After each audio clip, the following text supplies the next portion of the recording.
Welcome back to the DFS Sweatshop. I'm your host, your DFS Jerusalem, coming to you live from the list. You got 150 entries, and then you're a shark, and I don't fuck with you. So there's too much good shit on here. This is the often imitated, never duplicated. I'm here with my lovely co-host. Thank y'all. Stay safe. Enjoy.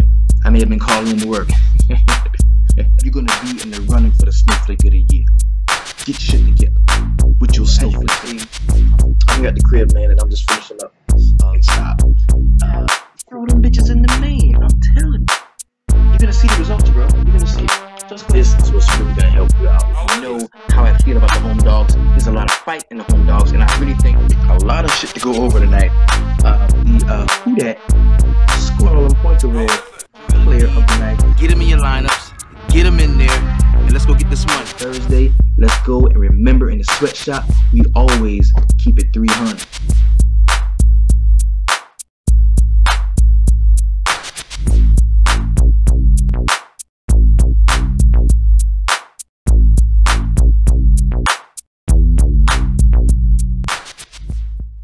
Yo, what is going on, man? This is your DFS Jerusalem. Welcome to the DFS Sweatshop. Of course, I'm your host, man. Let's get to it.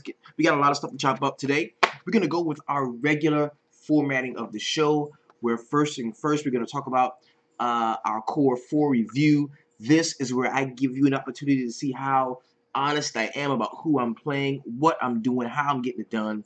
Then, after the Core 4 review, we're gonna go ahead and jump to the feature 5 players of the night. The most talked about, tweeted about guys in the sweatshop and the VIP, as well as on Twitter. And then we're going to do a brief game recap to kind of hit on some of the finer points of the evening. And then, of course, we're going to be looking at today's slate. We do have a really nice 8-game slate. And I'm going to be working, of course, from RotoQL. Like I always tell you, man, it's one of my favorite, or my favorite, actually, my favorite DFS tool. My very favorite DFS tool to rock with. So we're gonna be rolling there. We got a lot of stuff going on. Okay, so first things first. What a crazy night. Let's talk about this. So this was a crazy night. I want you to see something, man. Look at this. Now this is Twitter, of course. So this stuff has already been cleared. I don't owe anybody any money for this footage. This is a public site. This is Twitter, so you can't sue me for this. Look at this, man.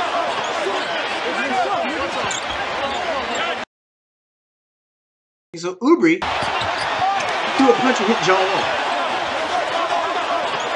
Okay? That's one look at the fight. Another look at the fight is here. Here we go. This is Ubri. Yeah, the play was. I don't really know what he was doing. He threw the right hand at Clay. Yeah, the play was. I don't really know what he was doing. John Wall with the left, then hit Clay with the right. You see that? Watch this. Yeah, the play Look was. at this. I don't John Wall left, really know what Clay he was doing. right, bam. You know what I mean? Right? Yeah, the play was. So now look at this. I don't really know what he was doing. Who's doing what? Yeah, the play was. I don't really know. Fight here. Crazy.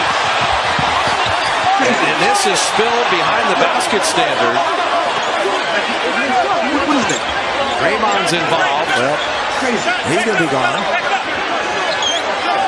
Shout out to the only gun back. He already has one tap. So that bullshit right there kind of cost me my night. Okay? That shit right there kind of cost me my night. So let's go ahead, man, and take a look at this Core 4, and we're gonna do that by looking at my actual lineups. Okay? Because the funny thing about that shit was the guy that was throwing all the punches was still in the game, and the guy that didn't throw any punches got a double technical and got kicked out. But the dude that started it, his old bitch ass, Brad Beal, you know, he got kicked out too. But dang, man, and he was a core play. So this is a Core 4 lineup, man. Of course, this lineup did not cash. This is the Core 4 lineup, right? Where I have DeJounte Murray, who got 21. I've got Jeremy Lamb here, who was a fairly solid play.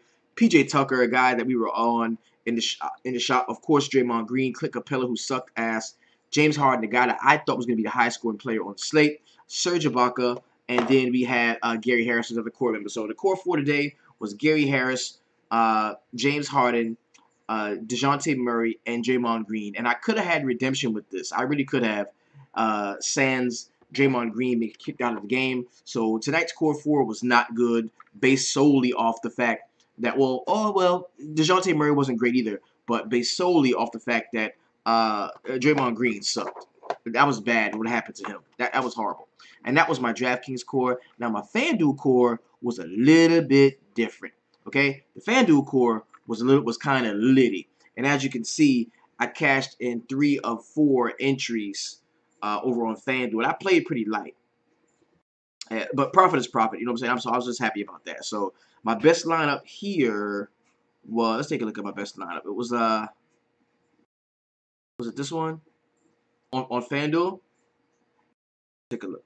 Okay, yeah, this is okay, yeah. This was the 312 was what I finished. I had Lowry, Curry, Tim Hardaway Jr., Norman Powell, Rudy Gay, Kevin Durant, Luke Mbamute, Paul Millsap, and Nikola Jokic. That was my best lineup. But I think the core plays here was like DeJounte Murray. I can't remember exactly who it was. I did this was early in the day. But it was more or less, it was Durant. I had a lot of Durant, and I had a lot of Curry. A lot of Durant, a lot of Curry. Let's view by lineups. Good, we can do it that way. All right, so yeah. I had, and the one lineup that didn't cash was the one that had Draymond Green in it, of course. But I had a lot of Curry, a lot of Lowry here. We had Mbamute in there. Good, yeah, this is a good one. Capella, who sucked ass, was bad. Oh, man. Hey, Jamal Murray, bro. Jamal Murray killed me. Jamal Murray killed me, too. He was in this lineup as well. So that's my night. I made some on FanDuel. I lost a little bit on DraftKings. Pretty much broke even across both sites. Anytime you can do that and have, like, a player, like, totally... the core was Steph, KD, Murray, and Gary Harris. That's what it was. Yep, it was Steph, KD, Murray, Gary Harris. And you can see him. Steph, Murray, KD, Gary Harris. So the same dudes I'm talking about playing was the same dudes I had in my lineups. The same cats. All right. So now let's go ahead and jump quickly into the featured 5 players of the night. These are the 5 most talked about, tweeted about guys in the DFS Sweatshop, in the Facebook VIP, and as well as on Twitter. Let's go ahead and jump it off with first the Who Dat scoring all them points over there player of the night. We're going to be talking about none other than the homie Pascal Siakam. Yo, this dude at 3K, bro, minimum salary. We was on this cat all day long. And he goes out and hits 10x for us in the late game. Proves to be a late night hammer that we could use. 30.25 total points for him in DraftKings. 25 minutes. He had 18 and 5 with 1 assist, a 3-point shot, and also had 2 steals. Pretty solid game there. Next guy I'm going to talk about is the How Did I Miss That play tonight. And this is funny because, I just totally missed. I slipped on this one. They're going to look. Dwight Howard. And the reason why he is the How Did I Miss That play is because I let what a lot of what people were saying kind of take me off of my reasoning for wanting to play Dwight Howard above before I played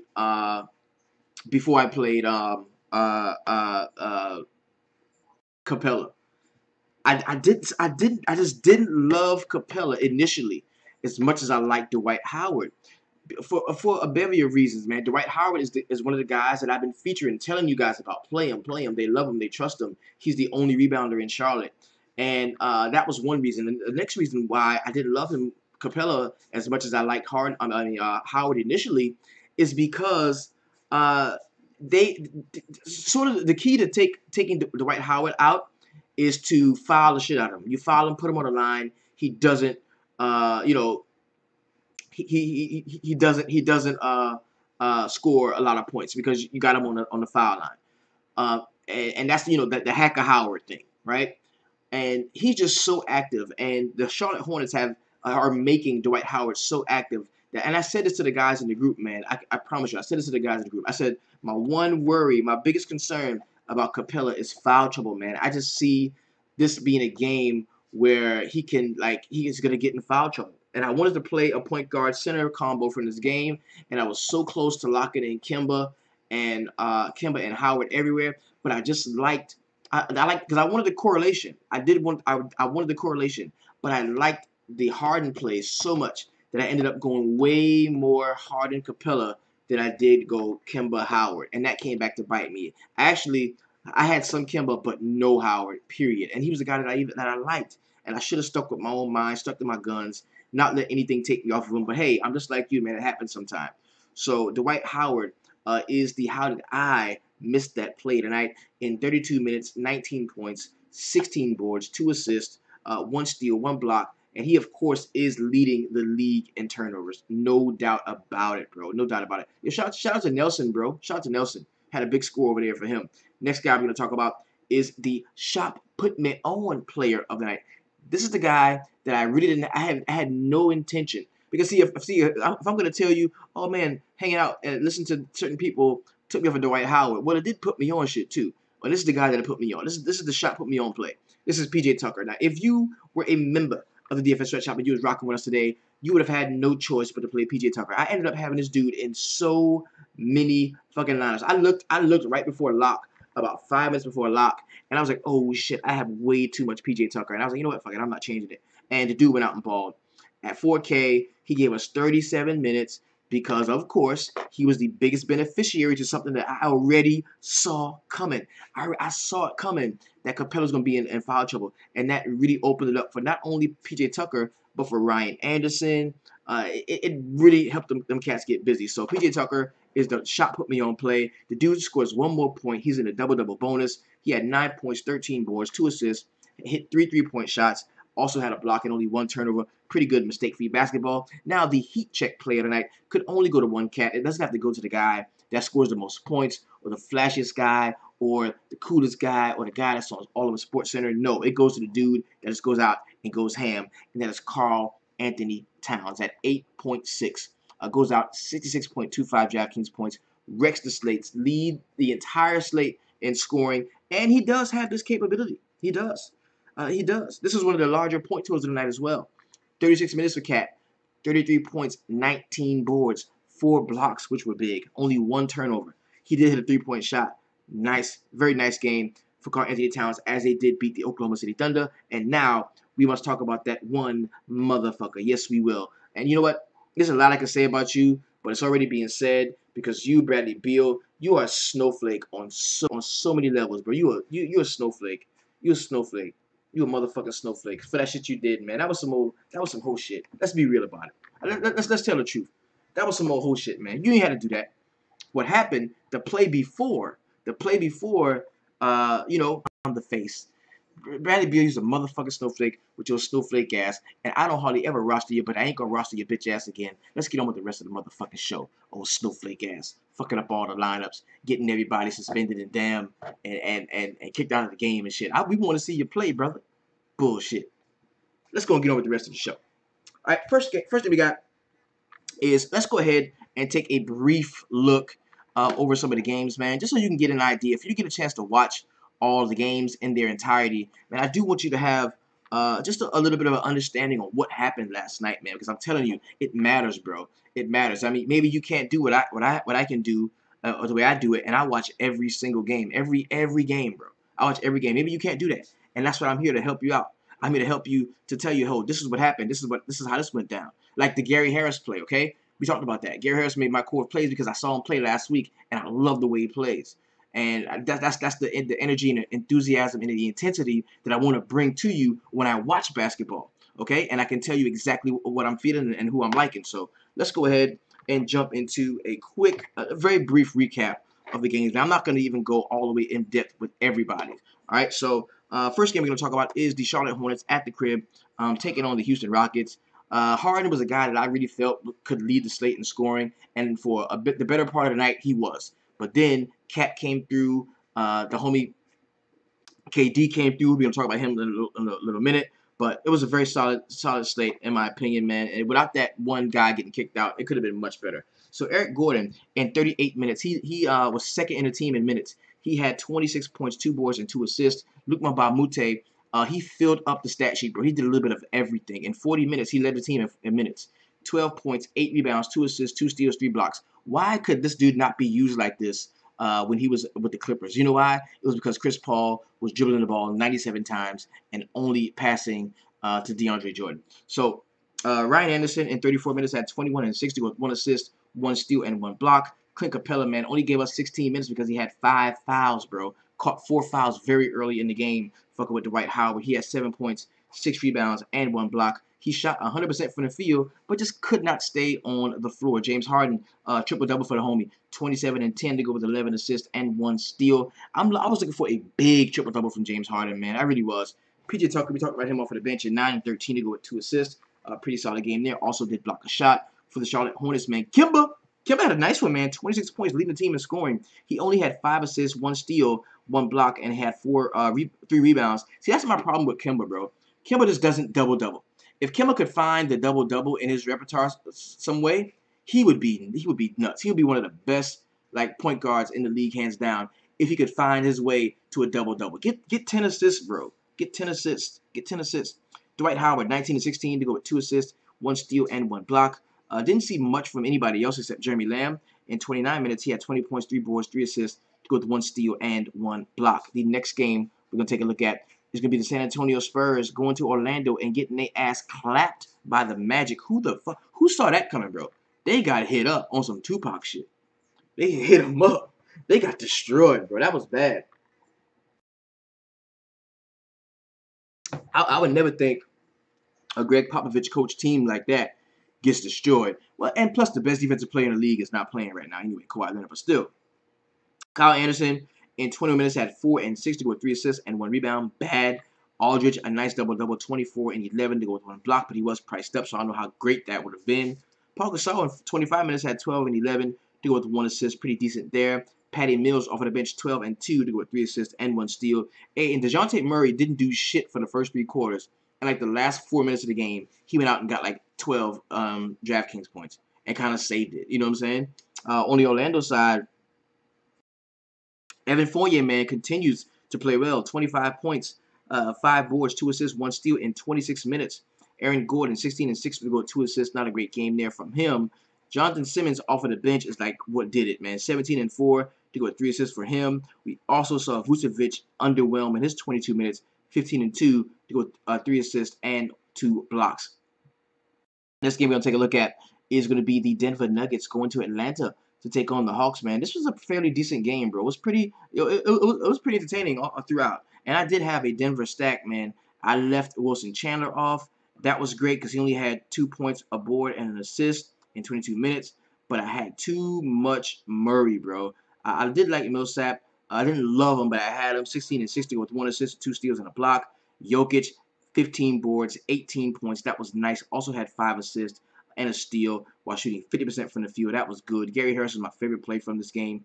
18 and 3 to go with 3 assists and 2 steals. And Emmanuel Mudiay off of the bench had 16 and 4 to go with 4 assists. And also Will Barton chipped in 18 points to go with 6 boards and 3 assists in his 29 minutes of action. On the Atlanta side, a couple of decent games we saw here, man. Dwayne Dedmon, another double-double, 13 and 10 to go with 1 assist and a block in his 30 minutes. Torian Prince had a decent game. He was last night's snowflake, but tonight he was pretty good. 32 minutes, 19.7 boards, 3 assists, also 2 steals to go there. We saw Marco Bellinelli come out shooting hot as fuck, man. He dropped 15 points. All of them were 3-pointers, 5 of 7 from 3. 2 rebounds, 2 assists. Pretty solid game there we saw from him. Dennis Schroeder, they said they were going to scale back Dennis Schroeder's minutes, and they scaled him back so much that he played 32 minutes. He had 20 points, 3 rebounds, 6 assists, and 1 steal. I think the fact that they had come back and the game was so close was the reason why he did see that increase in minutes from what he initially was supposed to be playing. Next game, we got my New York Knicks defending the honor of Madison Square Garden against those old dirty Brooklyn Nets from across town. And that's just what happened, yo. The Nets came in. D'Angelo Russell, first start back from injury, 15 and 2 with 1 assist. Spencer Dinwiddie had 11 assists, but he only had 4 points and a steal. Wasn't a great game there. Quincy Acey off of the bench, 12 and 4. And the Brooklyn Nets looked like the shitty Brooklyn Nets. They were bad. The only starter in double figures was D'Angelo Russell. And then you had Trevor Booker in 18 minutes had 10 points, and then Quincy Acey. But it was just a bad performance from them. On the Knicks side, Kristaps, 1 rebound shy of a double-double bonus, a big one too, 30 and 9 to go with 1 steal and 3 blocks. Pretty solid game there.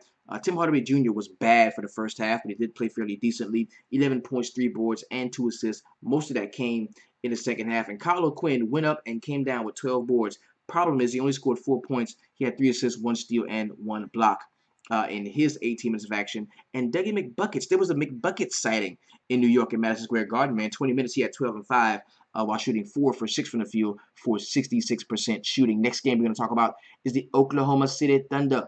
Yo, that was a pretty decent game, bro. Oklahoma City Thunder and the Minnesota Twins. This one came down to the end. Paul George redeemed himself somewhat from the other night. 23 points, 5 boards, 4 assists, 2 steals, and 1 block. Carmelo Anthony in 36 minutes had 23 and 2 to go with 2 assists, 1 steal, and 1 block. And yo, Steven Adams was a really nice play. In 31 minutes, he had 20 points, 8 boards, 1 assist, and 1 block. And we saw a decent game, damn near a triple-double from Russell Westbrook, man. But the price just really didn't permit it, man. 36 minutes for him. He had 27 points, 8 boards, and 9 assists to go with 2 steals while shooting 10 for 18 from the field. And, you know, Russell Westbrook is going to have a monster game at some point. He's going to have them. I watched this game, and I didn't see a space for last year Russell Westbrook on this year's team at first, the first couple of games of the season. But now that I'm starting to pay attention a little bit more and like watch some more basketball or watch them play a little bit more, I can see where we could that could develop, that could materialize.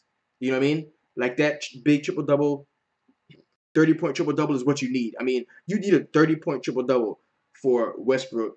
I mean, if he's priced 11K or better, that's kind of what you need. So I think he can get there. I think he can. I think Harden is a safer bet to get there, especially without Chris Paul. But I think that we could see that from Westbrook a time or two this season. So on the Minnesota side, man, Karl Anthony Towns, he had 33 points in 36 minutes. He also came down with 19 rebounds, 4 blocks. Very solid game from him, shooting 50% from the field. Jimmy Butler in 38 minutes, leading the team, had 25 and 5 to go with 7 assists. Pretty solid game there. Andrew Wiggins, only 14 points, but he did have 3 rebounds, 1 assist, 2 blocks, and 2 steals. And Taj Gibson had a really nice game. In 36 minutes, he had 16 and 8 to go with 3 assists, 2 steals, and 1 block. Jeff Teague had a nice double-double, 17 points, 10 assists, also had a steal and 4 rebounds in his 37 minutes. That was nice, bro. And it come to find out all of those pairings that I was trying to figure out, because I did want to pair a point guard and a center all day. I was like, yeah, I want to do that. Well, the best pairing was Cat. The best pairing was Cat and Teague. That was the best point guard center pairing, and I had a lot of Harden, Capella, but the best one, without question, was and this was they was killing on some pick and roll shit too. It was good. This is a good one. This is a good one. Next game we got is the Washington Wizards and the Golden State Warriors. Yo, we don't really know the story behind this game, man. Let's just go into the scores.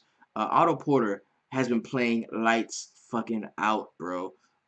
29 points, 10 boards, 2 assists, 1 steal, 1 block. He shot 68% from the field, man. Hit 7 of 9 3-point shots. That cannot continue, but you got to ride the wave. Marcin Gortat, a center that we all liked in this spot, he did play 18 minutes. He had 32 minutes. He had 18 points, 4 rebounds, and 4 assists to go with 2 blocks. Kelly Oubre Jr., the old rabbit punching motherfucker, in 38 minutes had 19 and 8 to go with 2 steals and 2 blocks, and should not have been playing because he threw 2 punches, his little bitch ass.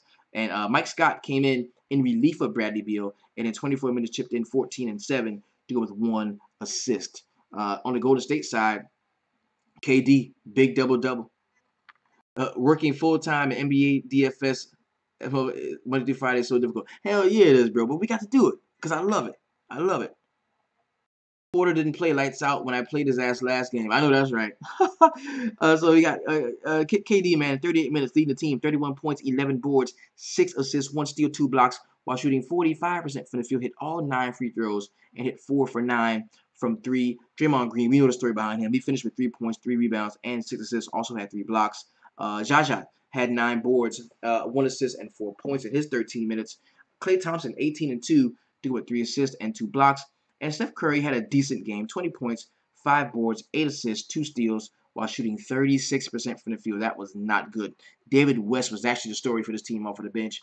In 15 minutes, he had 16 points, 4 rebounds, 1 assist, 1 steal, and 1 block. Last game, that we watched last night was the Toronto Raptors going to Los Angeles to take on the Lakers.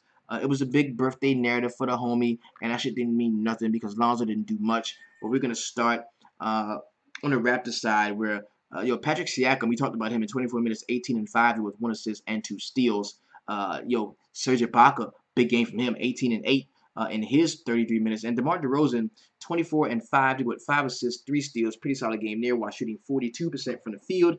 And Kyle Lowry, little Kyle Lowry, went out and had a triple-double. That was nice, man. In 36 minutes, he had 11 points, 10 rebounds, and 12 assists.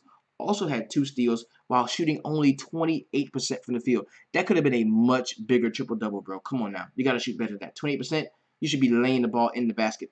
He did hit 3 of 7 3-point shots. So that was fairly decent. And Jakob Poeltl let a lot of cats down. Only played 18 minutes. And that's why I liked playing Siakam in the spot. Because they ride the hot hand, man. And what happened was Siakam started to play well from the tip-off. Siakam was playing well. So there was no reason to give all the minutes to Poeltl because Siakam was in a really solid spot. We know that you can attack the Lakers at the power forward spot, and that's what we did. And that's why he was such a popular play for us in the Sweatshop. So that's how that went. On the other side, the Los Angeles Lakers, man, Kuzma, man, a double-double off of the bench, 15 and 10 to go with an assist. Pretty solid game there from him. He had better games than all the starters. Julius Randle off of the bench had 18 and 5 to go with 3 assists, 1 steal, and 1 block. And this is a crazy rotation, man. These rotations are crazy because how do you play 32 minutes off of the bench with nobody like in real deal foul trouble? Larry Nance had some foul trouble. No, he didn't. No, he didn't. No, he didn't. There was no foul trouble. This is the rotations for the Lakers that I cannot understand, bro. Because Lonzo Ball played 31 minutes. Kyle Kuzma led the team in minutes off of the bench. 15 points, 10 boards, 32 minutes. It's fucking bullshit, man. It's crazy. I don't like the way he coaches, man. The rotations are always tough to catch on to. Like it's not like most teams. Like I know their rotations. You know what I'm saying? Like I have a really good read on when to play them and how long they're gonna be playing in the minutes and shit like that. Everybody's role on the team. It's like, bro, you've been there almost 3 years and you still haven't figured out the fucking everybody's role on the team. Like plug and play, bro. Plug and play. Get a system and stick to it, man. It's the craziest thing, most frustrating thing in the world for Luke Walton. From me to Luke Walton. So let's go ahead and jump into today's slate. As I said, we do have 8 games. It's a really good way to do what we did today. If you rock with me today, bro, you shouldn't have lost a lot of money. Like you shouldn't have lost. I mean, all in all, the lines we made were really good. Okay, and I was very pleased with how it ended up, especially on FanDuel. I was really good. I was really cool with that. So let's go ahead and look forward to today's slate. Of course, I'm using RotoQL. I love this, man. I'm going to be defaulting to the perfect lineup historical because that's free. So I'm gonna put that there. If you want to get down with this RotoQL, man, no problem. This is probably going to be a link to the description in this video or one of my other videos. Check it out. And let's go ahead and jump right into it. First game we got is the Cleveland Cavaliers and the New Orleans Pelicans. First things first, we need to find out what's happening, see if Anthony Davis is going to be set to play. Because if AD is going to play at 10.5, I think that is like you gotta go there if he is playing. He's a game time decision. You gotta give it some consideration. You gotta look at it. I'm not saying play him, but you gotta look at it. And I think if he does play, it takes Boogie off of the board for me at 11.9. I'm not gonna pay 12K for Boogie in this spot, especially when you got cats like LeBron at 10.7, who I do like. Kevin Love here at 7.4, who is power forward center eligible, just like Davis and Cousins. Drew Holiday does interest me some at 6.9, especially if we're not going to see Anthony Davis. So, Mo, how do you check the scores of your saved lineups? You can't. You can't. Well, unless I played them, you can't. There's no way.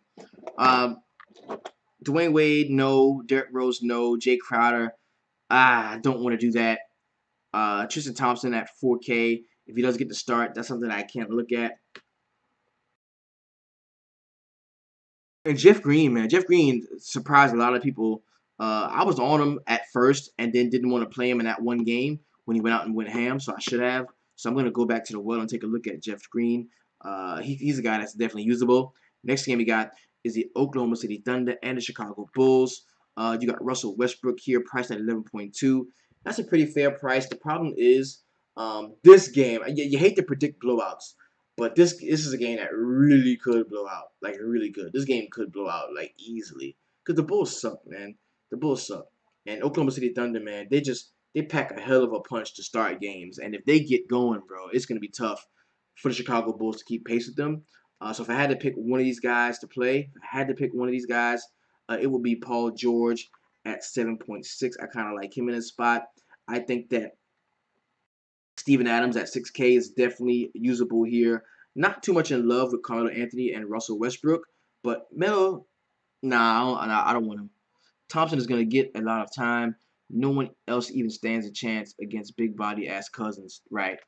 And yo, that could spell foul trouble too. That could spell foul trouble definitely. I mean, that's hard to predict, but it still could spell foul trouble. Jeremy Grant at 3.2. Nah, I don't love him. On the other side, you got the Laurie Marketing cat. He's been shooting well. You can definitely take a look at him. Justin Holiday, yeah.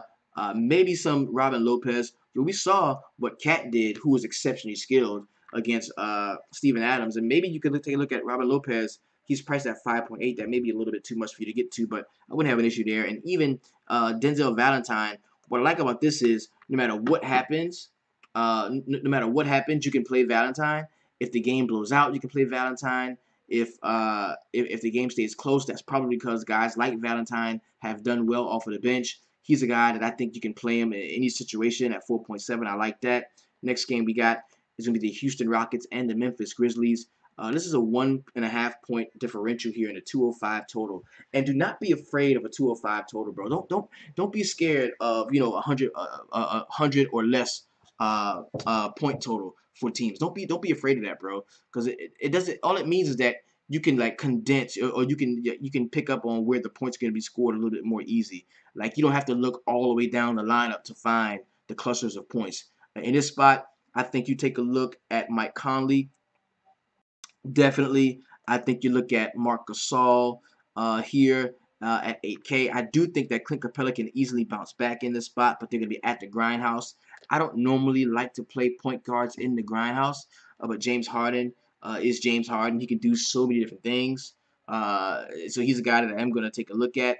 I think that Ryan Anderson at 4.4 is usable. With Trevor Ariza out, they do need that wing scoring. You're going to have PJ Tucker at 4K, who I think is definitely still in play, especially if Nene is out and Tyreek Black is that game time decision. Definitely you can look at PJ Tucker. Tyreek Evans, man, 4.7. I kind of like Reek in the spot.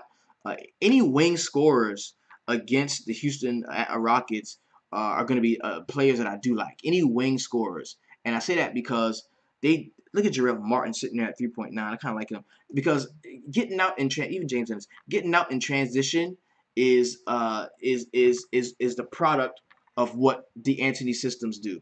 All right, in a D'Antoni system, there is up pace, up tempo, quick shots, and quick shots usually tend to make long rebounds. Long rebounds make transition. And I think you're going to see the Memphis Grizzlies be able to get out in transition, and some of the wing guys are going to be able to make noise at the other end. Guys like Tyreek Evans, guys like even Dylan Brooks off of the bench, guys like James Ennis. Like I like a few of these cats, and I do like Mike Conley here at 7.6. I really like Mike Conley a lot. Next game we got is going to be the Boston Celtics and the Miami Heat. Hassan Whiteside is still out, so that's going to put the neck tat in play at 6.6. Remember, we can always attack the Boston Celtics rebounding the basketball. We do that with James Johnson. We do that with Kelly Olynyk. Where is he at? Oh, and then this is a revenge game. Revenge game. Not really. The narrative is only as good as the player, and Olynyk is not like a great player to like play revenge narratives, but I do like him in the spot at 5.4. I think that you can take a look at Goran Dragic here. Kyrie defense leaves a lot to be desired. So Goran Dragic is going to come into the slate as one of my leading point guard plays, somebody to put into my core. I am not playing Kyrie in this spot because I don't play point guards at Miami. A lot of that had to do with Hassan Whiteside, man in the middle, but just still, Goran Dragic being such a nice on-ball defender, I'm just not going to be stuck on that kid. I'm just not going to be stuck on that kid. Anders plays Harden didn't last year. I can't remember. Okay. So Jaylen Brown 6.1. I do have some interest there in him. Jason Tatum at 6K. I do have some interest there. Maybe some Marcus Smart. He's going to be on the floor a lot defending the wings. Josh Richardson at 5.3. Somebody I'm going to take a look at too, as well as Tyler Johnson. I'm going to look at that. This is my initial player pool too. Next game we got is going to be the Philadelphia 76ers and the Dallas Mavericks. Of course, Ben Simmons is in play, but he's priced all the way up, baby. 9.1. 9.1. Oh, you want to go back to Miami, look at Horford? Horford against Olynyk? I don't like Horford. I don't. So Ben Simmons is priced all the way up. You got Embiid is now 8.1. I think he is playable in this spot, most certainly. Yeah, I can get behind Embiid here. Markelle Fultz probably won't play. I don't know how that's going to affect coming. Yeah, I don't like Philadelphia a lot. Dennis Smith Jr., I love him at 6K. Give me some Dennis Smith Jr. Harrison Barnes, he kind of snapped out of it. But I like Robert Covington to play really solid defense against Harrison Barnes here. So I can use him. I can use Covington because he's going to see a ton of defensive usage against Harrison Barnes. And I like Wesley Matthews at 4.8 because he's just too cheap. He is just too cheap. Oh, you asked me if I like Marc Gasol. Yeah, I can play Gasol. I can play Gasol at 8K. I can play him. I don't love him though. I don't love him as much, but I can play him. Wesley Matthews is standing out to me as like a nice play here. I do like him. And then look at Nerlens.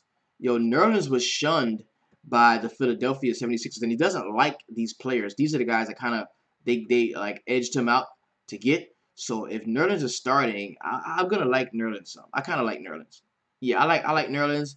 I like Dennis Smith Jr. I like Wesley Matthews. I think he's in a good spot. This could be a sneaky game, man. I like McConnell, T.J. McConnell. Yeah, because he's gonna go out and get like 8 steals again. Nah, I don't chase that, man. J.J. Redick at 4.8 is also another usable guy too. I kind of like J.J. Redick here. Next game we got is gonna be Los Angeles Lakers on the back-to-back and the Utah Jazz. Automatically, first things first, before anything gets said, lock me into Ricky Rubio and Gobert. Even Favors at 4.8 looks like a play that I can absolutely use. I'm fading the Lakers. I don't want anything to do with the Lakers. I'm done. Nothing. I don't want anybody from the Lakers. I can like X them out. I can do that to them. I don't want anybody from the Lakers. Nobody. Give me all the Rudy Gobert tomorrow. Oh my God, that is such a dope matchup. What about TJ with no faults? Had a big game last time. He had 6 steals. That was the big game. TJ got 6 steals. That's not gonna happen again. Rubio is like the better version of Ball. Should show him what's up. And I'm gonna go back to this too. TJ McConnell. TJ McConnell's a trash player, but he's not good at all. Syracuse guy too. All right, 3.8 for him, right? He had the 36 points last time. I get it. But he had like 6 steals. And it's not gonna happen again. He had a great defensive game. It's an outlier game. Not gonna happen again. I'm not chasing that. I think there's gonna be enough meat on the bone in terms of the starters to where I don't have to chase T.J. McConnell's. I hope he gets 6, 7 steals again. You know what I mean? And that's just me. I mean, you may feel differently. But I love Utah here. I do. Favors to Rubio, Gobert. Give me that. I like all of that. Embiid and Simmons are going to take all the points. And that's crazy because I want to play Simmons. I want to play him. But he's 9.1, bro. He is priced up. So I'm gonna play Embiid, Covington, Redick. Bam. That's where I'm going. Next game we got is going to be the Phoenix Suns and the Portland Trailblazers. You already know what time it is. This is one of those spots where I'm just going to tell you, play Dame, play CJ, get it over with, okay? Play Dame, play CJ, pair them up, play one, then in one lineup, play the other. Just get them in some lineups. I think Devin Booker is also going to be in play for us here at 7.4. If Mike James does start at 4.6, he is definitely usable. I do like Tyson Chandler if he's going to be seeing the minutes. The dude is very cheap. And if Tyson Chandler starts, I like him in the spot. You can rebound the basketball against the Portland Trailblazers most assuredly.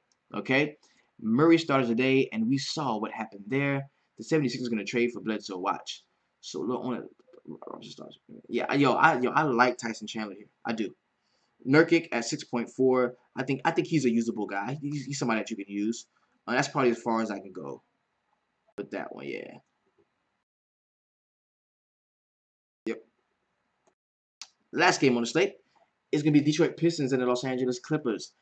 You've got Andre Drummond at 7.7. You've got Blake Griffin here at 9.6, priced all the way up.